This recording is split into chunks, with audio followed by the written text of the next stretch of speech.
வாழ்க வையகம், வாழ்க வளமுடன். வாழ்க்கை மலர்கள். நால்வோர் நற்சிந்தனை. ஆகஸ்ட் 29. தலைப்பு: தாயும் தந்தையும்.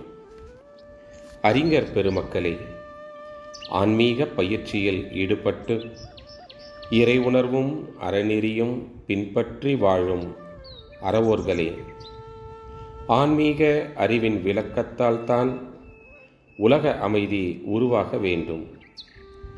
அதற்கு ஆன்மீக சங்கங்களோடு இணைந்து மன தூய்மை பெற ஒழுக்கம், கடமை, ஈகை என்ற மூன்றும் இணைந்த அறத்தை போற்றி வாழும் நீங்கள்தான் உலக அமைதிக்கு வித்தாக அமைந்து இந்த உயர் நோக்க வாழ்வை உலக மக்களிடம் மலரச் செய்ய வேண்டும்.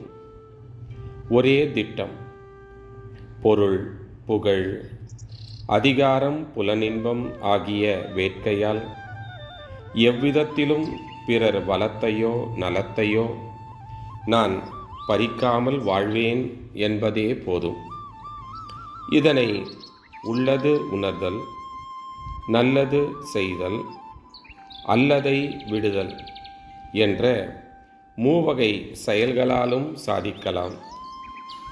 விலங்கின பதிவுகளை நீக்கி இறைநிலை விளக்கம் பெற்று எல்லோரும் ஓர் குலம், எல்லோரும் ஓர் இனம், இறைநிலையும் அதன் அலையும் இணைந்த மாபெரும் ஆற்றலான காந்தம் எனும் பேரியக்க மண்டல பேராற்றலே எல்லோருக்கும் தாயும் தந்தையும் என்ற பேரறிவின் நிலையில் ஒருவருக்கொருவர் உதவி கொண்டு இயற்கையில் நிறைந்துள்ள ஆயிரம் ஆயிரம் இன்பங்களையும் துய்த்து நிறைவு பெறுவோம்.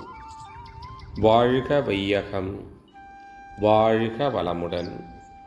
அருட்தந்தை வாழ்க வளமுடன்.